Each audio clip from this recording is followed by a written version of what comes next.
ओम गणेशाय नमः। ओम नमः शिवाय। मैं निखिल ज्योतिष आचार्य आप सभी का मेरे चैनल पर पुनः स्वागत करता हूं। आशा करता हूं कि आप सभी स्वस्थ होंगे। महादेव की कृपा आप सभी पर सदैव बनी रहे। ये वीडियो मेष यानी कि एरीज के लिए बहुत विशेष है, क्योंकि यह वीडियो है सूर्य देव के राशि परिवर्तन के बारे में। सूर्य महाराज अपनी राशि बदल रहे हैं। 15 जून को ये हो रहा है। वो वृषभ को छोड़कर आपके तीसरे भाव यानी कि मिथुन में प्रवेश कर जाएंगे और यूजुअली 1 महीने के लिए रहते हैं, तो 16 जुलाई तक वो आपके तीसरे भाव में यानी कि मिथुन में गोचर करेंगे। अब सूर्य निरंतरता है। कारण क्या है कि सूर्य एकमात्र ग्रह है जो एक ही समय पर हर साल आपको एक ही जगह पर दिखेंगे। यूजुअली जब लीप ईयर होता है ऐसे ऊपर नीचे थोड़ा सा हो जाता है, पर यूजुअली अगर आप देखते हैं सूर्य की निरंतरता बहुत सटीक होती है। आप देखिए मकर संक्रांति हमेशा सेम टाइम पे ही पड़ती है। सूर्य का राशि परिवर्तन हमेशा उसी टाइम पे होता है जिसमें पिछले साल को हुआ था। कारण क्या है कि सूर्य रोज अप्रॉक्सीमेटली 1 डिग्री चलते हैं, इसलिए सूर्य निरंतरता के कारक हैं। बाकी किसी भी ग्रह के साथ आप ये नहीं कह सकते कि वो इस साल अगर 1 डिग्री पे है, इस डिग्री पे है, तो अगले साल इसी टाइम पर इसी डिग्री पे आएगा। नहीं, क्योंकि सबकी चाल अलग अलग है। कोई बहुत तेज है, कोई बहुत धीरे है, लेकिन सूर्य एक मात्र ग्रह है जो निरंतरता से आगे बढ़ते हैं। इसीलिए सृष्टि यदि चलती है हमारी तो सूर्य के आधार पर ही है, और इसलिए राइटली सो सूर्य को नवग्रहों में राजा की उपाधि दी गई है। सूर्य प्रकाश है, सूर्य सृष्टि के पालनकार हैं। सूर्य एक प्रकार से ऊर्जा का एक सोर्स है जिसके बिना कुछ भी ना चल पाए। बिना सूर्य के क्या हम ये सृष्टि को इमेजिन भी कर सकते हैं? हमारा जो पूरा सौर मंडल है, सब कुछ है, वो सूर्य के इर्द गिर्द ही घूमता है। तो सूर्य की अपने आप में जो इम्पोर्टेंस है वो बहुत ज़्यादा है। और जब हम ज्योतिषीय मापदंडों पर उतारें तो जो सूर्य पिता के कारक हैं, पावर के कारक हैं, अथॉरिटी के कारक हैं, सरकार के कारक हैं, सरकारी कार्यों के कारक हैं, प्रमोशंस के कारक हैं, एक प्रकार से कितना आपका नाम, कितनी आपकी पहचान बनेगी उसके कारक हैं। आपके नाम का सिक्का कितना चलेगा, आपकी पावर, रियल पावर कितनी है। इसलिए पॉलिटिक्स के कारक सूर्य हैं, क्योंकि रियल पावर पॉलिटिक्स में होती है, पॉलिटिशियंस के पास होती है। तो सूर्य बहुत इंपॉर्टेंट ग्रह है। ये तो मैंने कुछ ही उनके कारकत्व गिनाए हैं, पर बहुत चीज़ों के कारक, बॉसेस के कारक सूर्य हैं। आयुर्वेद के कारक सूर्य हैं। जड़ी बूटियों के कारक चंद्रमा भी बन जाते हैं। सूर्य भी बहुत एरिया में उनका उपयोग होता है। शिवालय के कारक, मंदिरों के कारक सूर्य हैं। गोल्ड के कारक सूर्य हैं। तो बहुत चीज़ों के कारक सूर्य हैं। तो उनका राशि परिवर्तन अवश्य अपने आप में बहुत बदलाव लेकर आता है। और इसी के साथ सूर्य जो है वो आपके पंचमेश हैं। लेकिन यहाँ पर केवल सूर्य की बात नहीं है, यहाँ पर सूर्य पर प्रभाव बहुत है। सूर्य जब 15 तारीख को गोचर करेंगे आपके तीसरे घर में, तो उनका मिलन होगा बृहस्पति से। ये गुरु आदित्य योग बन रहा है। साल में एक बार बनता है गुरु आदित्य योग। सूर्य जहाँ पराक्रम, बल, पावर, अथॉरिटी, प्रकाश है, वहीं गुरु भाग्य, धन, सौभाग्य, ज्ञान है।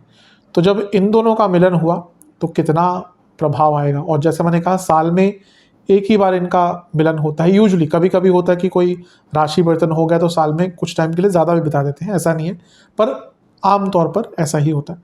और यहाँ पर बुध का भी साथ करीबन 1 हफ्ते के लिए मिलेगा, क्योंकि 15 से 22 तक बुध भी यहाँ पर बैठे रहेंगे। तो ये 3 ग्रहों की जोड़ी बन रही है। और यहाँ पर राहु का भी प्रभाव सूर्य पर है, इसके अपने इम्प्लीकेशंस होंगे।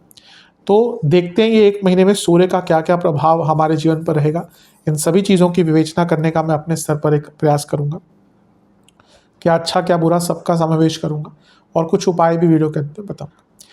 यदि लग्न राशि या चंद्र राशि आपकी मेष है, दोनों ही गाइडेंस के लिए देख सकते हैं। जहाँ से सूट करता है, रिलेट करता है, वहाँ से देखिए।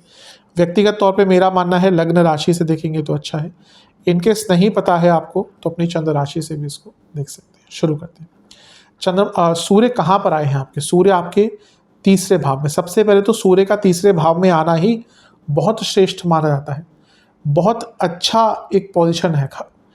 हर ग्रहों की कुछ पोजीशंस अच्छी बताई गई। ऐसा नहीं कि वहाँ पे सारा अच्छा ही देते हैं या बाकी जगहों पे बुरा देते हैं, पर कुछ जगहें होती हैं ना जहाँ पे हम भी किसी जगह पे जाके बहुत, हम किसी एक रिश्तेदार के घर जाके लगता है हमें कि हाँ अपना ही घर है, तो हम कंफर्टेबल हो जाते हैं, वहीं किसी और के घर जाने का मन भी नहीं करता। तो वैसे ही ग्रहों का भी है, वो किसी एक भाव में बहुत स्ट्रांग हो जाते हैं। तो यहाँ पर सूर्य तीसरे घर में बहुत पावरफुल हो जाते हैं। शास्त्रों ने तीसरे घर के सूर्य को श्री युक्त कहा है। श्री युक्त, श्री शब्दों का उपयोग, श्री शब्द का उपयोग हर जगह नहीं होता शास्त्र में। श्री मतलब धन नहीं होता, श्री मतलब संपन्नता, अष्टलक्ष्मी को कहा जाता है श्री। तो इसका अर्थ, और शास्त्र ये भी कहते हैं कि तीसरे घर के सूर्य व्यक्ति अपने बाहुबल से, अपने भुजा बल से धन प्राप्ति, श्री प्राप्ति करता है। तो यहाँ पे आप अपनी मेहनत से, अपने हिम्मत से बहुत कुछ प्राप्त कर पाएंगे। अपना नाम, अपनी पहचान, सब कुछ बनाने के लिए बहुत अच्छा ये 1 महीने का टाइम है। सूर्य तीसरे घर में बहुत स्ट्रांग हो जाते हैं, तो ये कंपटीशन के लिए, ये नई स्किल्स एक्वायर करने के लिए, नई चीज़ों को सीखने के लिए, रिस्क लेने के लिए बहुत अच्छा टाइम है। तीसरे घर के सूर्य प्रॉपर्टी भी दिलवाते हैं। मैं पहले भी एक दो बार इस चीज़ को बता चुका हूँ कि इसका कोई बहुत डायरेक्ट मुझे प्रभाव दिखता नहीं है, लेकिन शास्त्रों ने लिखा और मैंने कई बार देखा है कि तीसरे घर के सूर्य, किसी कुंडली में भी अगर तीसरे घर के सूर्य है तो व्यक्ति के पास अच्छी खासी प्रॉपर्टी होती है। तो यहाँ पे अगर आप कोई प्रॉपर्टी खरीदना चाहते हैं उसके लिए भी बहुत अच्छा योग है।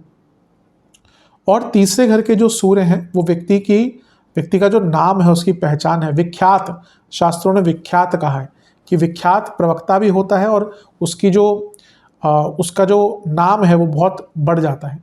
तो तीसरे घर के सूर्य बहुत अच्छा रिजल्ट देते हैं। तीसरे घर के सूर्य मंगल की तरह व्यक्ति के अंदर एक ऊर्जा देते हैं। तीसरा भाव क्या है? आपके शारीरिक बल का एक प्रथम भाव देखा जाता है। तो जब सूर्य जैसा ग्रह जो अग्नि तत्व का है, जो ऊर्जा का सोर्स है, वो यहाँ पे आएगा तो आपकी जो फिजिकल एनर्जी है वो आगे बढ़ेगी और चीज़ों को सॉल्व करने की कैपेसिटी, प्रॉब्लम्स को सॉल्व करने की कैपेसिटी, वो भी आपके अंदर बहुत रहेगी अच्छी। तो यहाँ पे सूर्य का आना मात्र ही बहुत अच्छे रिजल्ट आपको देकर जाएगा। तीसरे घर के जो सूर्य हैं वो व्यक्ति की कम्युनिकेशन को बहुत स्ट्रॉन्ग कर देते हैं। अब यहाँ पे मधुर वक्ता लिखा हुआ है, शास्त्र क्या कहते हैं कि मधुर वक्ता, तो ये डिप्लोमेटिक एक वाणी आपकी बना सकते हैं। वैसे हर जगह पे अब दूसरे घर के सूर्य को कभी भी डिप्लोमेटिक नहीं कहा जाता, लेकिन तीसरे घर के सूर्य की एक विशेषता ये होती है कि वो थोड़े से डिप्लोमेटिक हो जाते हैं। वो, उनको पता है कि किस व्यक्ति से कैसा काम निकालना है और उस हिसाब से वो उस कार्य को पूर्ण कर लेते हैं। सूर्य सरकार के कारक है, तीसरे घर में सूर्य है। अब अगर आपका लेट्स से कोई सरकारी कार्य था, वो अटक रहा था, पूरा नहीं हो रहा था, तो क्या होता है फिर? कोई जान पहचान निकालनी पड़ती है। तो कोई जान पहचान निकाल के अपने कोई सरकारी कार्य को पूर्ण करना है, बहुत अच्छा है। तीसरा भाव सूर्य पंचम से 11वां, स्टूडेंट्स, अगर आपके कोई सरकारी कार्य अटक रहे थे तो उसमें भी आपको पूर्णता मिलेगी।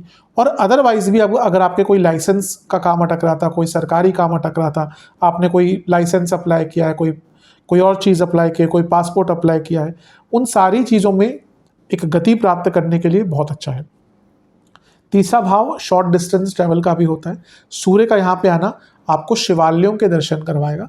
मेनली मंदिर भी आ जाते हैं, पर प्रमुखतः सूर्य को शिवालय का कारक कहा गया है। तो शिवालय यानी कि किसी बड़े शिव मंदिर में भी आपको जाने का अवसर प्राप्त हो सकता है। तो सूर्य का तीसरे घर में आना बहुत अच्छा रिजल्ट देता है। अब उनके स्वामित्व की थोड़ी बात करते हैं, फिर बाकी युति पर आएंगे। पंचम के स्वामी है और अपने से 11वें में बैठे हैं।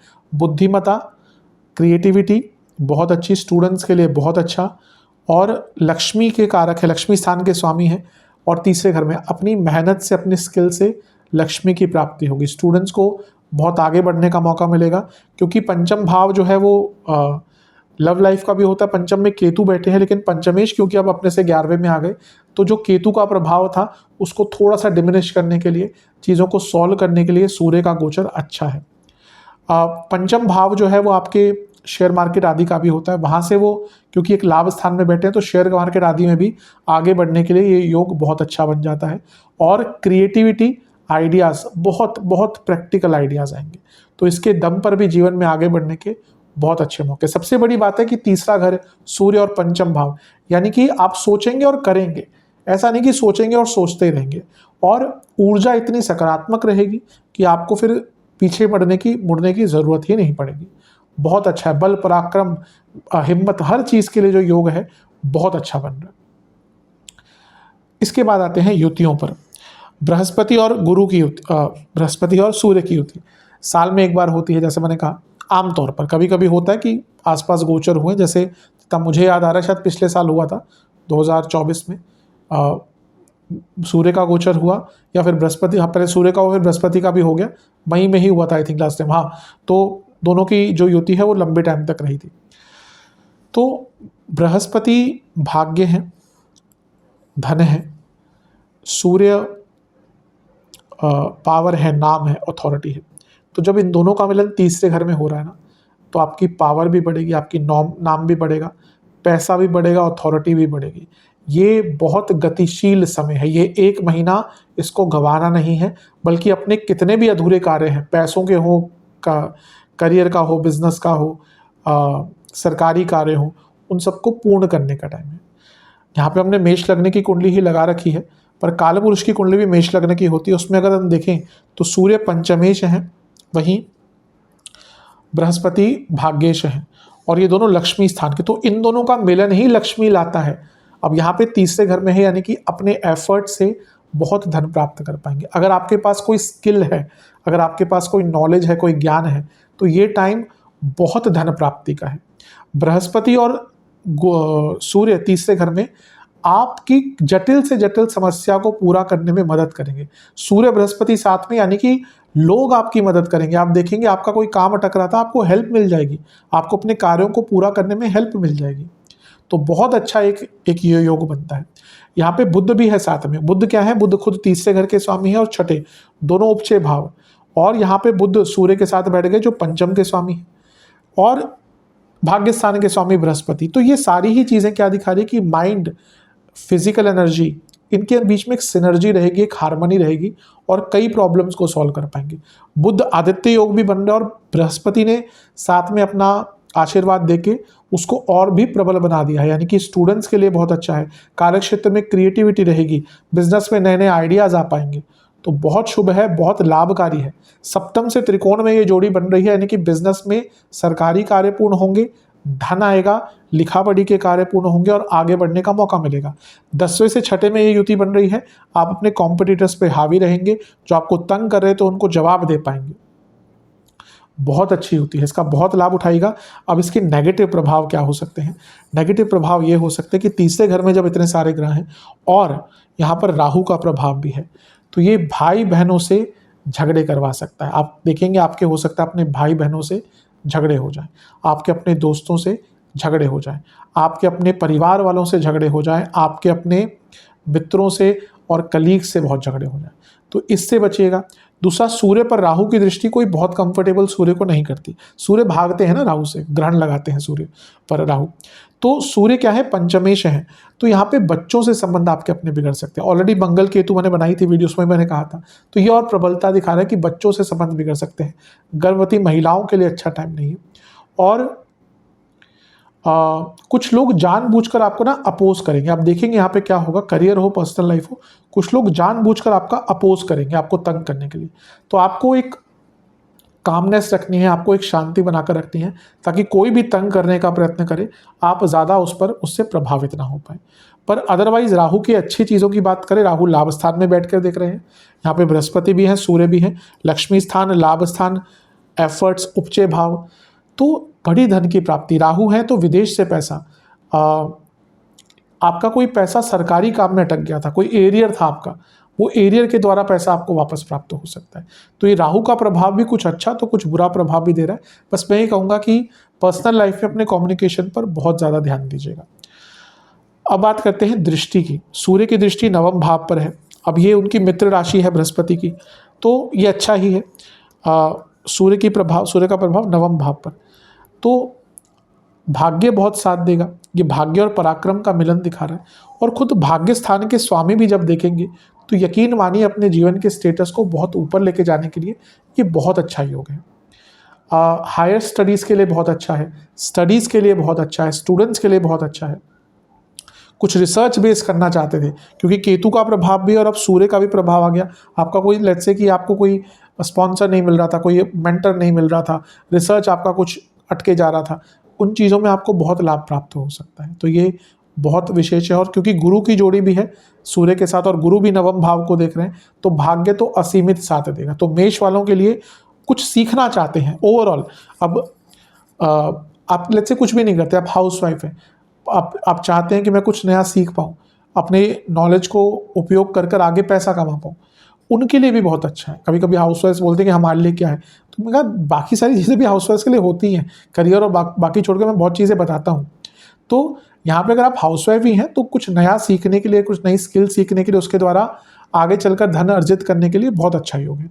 सबसे बड़ी बात है पॉजिटिविटी बहुत रहेगी। सूर्य बुध गुरु तीसरे घर में, पॉजिटिविटी, बड़ी सोच, नई सोच, बहुत अच्छा योग दिख रहा है। सब कुछ अच्छा है, जो नेगेटिव चीज़ें मैंने कही उनका ध्यान दीजिएगा। बस तीसरा भाव क्या ना, ऊर्जा का भाव है, सूर्य ऊर्जा के कारक है। बस अपने ओवर एक्साइटमेंट पर, बहुत जल्दबाजी में कदम उठाने पर और किसी की बातों में नहीं आना, इन 3 चीज़ों पर बहुत ध्यान रख लीजिएगा। अदरवाइज ये जो जोड़ी बन रही है बहुत अच्छी है। अब इसका इम्पैक्ट बस एक यही है, मैंने पहले भी कहा था केतु का प्रभाव नवम पर है, अब सूर्य का भी प्रभाव आ गया। आपके बॉसेस बहुत तंग करेंगे, आपके जो बॉसेस हैं बहुत तंग करेंगे। पिताजी की सेहत पर ध्यान दीजिएगा क्योंकि केतु का प्रभाव सूर्य का प्रभाव है। लेकिन बॉसेस से तो जितना बच के रह सकते हैं, जितना डिप्लोमेटिक रह सकते हैं, उतना आपके लिए श्रेष्ठ है, उतना आपके लिए अच्छा है। सेहत की बात करें, गले के रोग रहेंगे, ईएनटी, थायराइड संबंधित दिक्कत, इन्फ्लेमेशन, जोड़ों का दर्द बहुत रहेगा और गले के इन्फेक्शन, स्पेशली थ्रोट के इन्फेक्शंस बहुत रहेंगे।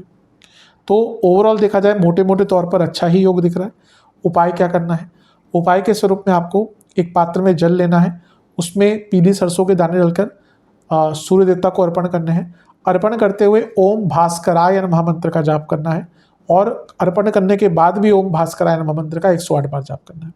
इसके साथ ही किसी भी शिव मंदिर में शिव चालीसा की कुछ पुस्तकों का दान करना है। ये उपाय कर लेंगे, अवश्य आपको बहुत लाभ प्राप्त होगा। आशा करता हूँ कि वीडियो काम आएगी। चैनल पर नए हैं सब्सक्राइब कीजिए, वीडियो को लाइक कीजिए। मिलता हूँ अगली वीडियो में, तब तक के लिए ओम नमः शिवाय।